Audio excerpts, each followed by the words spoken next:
এমন না, দেখ কোনটা ভালো লাগে। এই দেখো, এই যে এটা নেব, কত টাকা নেবে বলো? 800 টাকা? না না না না, আমি কোনো মতে তোমাকে 800 টাকা দিতে পারবো না। না না না, থাক বাবা থাক, তাহলে আর নেবো না। না না, 800 টাকা?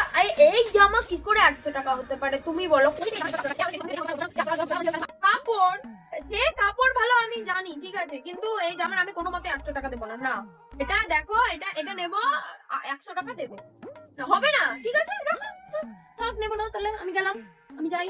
হ্যাঁ চলো, থাক তাহলে। না না, দেখো এই দুটো নেবো, এটা আর এটা, ঠিক আছে, দুটো মিলে 200 টাকা দেবো, বলো এখন হবে না?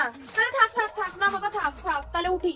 দুটো 200 টাকা, হ্যাঁ কি কাপড় ভালো, তোমার কাপড় তোমার কাছে রাখো বাবা, তাহলে তাহলে আমি নেবো না বাবা, থাক, তোমার জামা তুমি পরো বাবা, থাক, থাক নিতে হবে না, চলো। না না না না, আমি কোনো মতেই 800 টাকা দিবই না, না বাবা, না থাক না, দুটো 16 বাবা, 1600 টাকা, তারপরে তো জমি বন্ধক রাখি, তাহলে তোমার কাছ থেকে কিনতে লাগে না, আমি দিবই না, কোনো মতেই দিব না, 800 টাকা হবেই না। দুটো জামা আমি 200 টাকা দিব, বলো এখন তুমি দেবে কি দেবে না, বলো। না থাক, তাহলে থাক, নিবো না, চল বাড়ি চল, অন্যদিন নিবো, থাক থাক, অন্যদিন আইসো, থাক, বলো এখনো বলো। এই নাও ধরো, এখানে 150 টাকা আছে, আর 50 টাকা পরের সপ্তাহে এসে নিয়ে যেও। আরে রাখো, তুমি তো এই পাড়া দিয়েই যাও, এইখান দিয়েই তো প্রত্যেকদিন যাও, এসে নিয়ে যাবে, হ্যাঁ পরের সপ্তাহে এসে নিয়ে যাবে, পরের মাসে এসে নিয়ে যাবে, ঠিক আছে।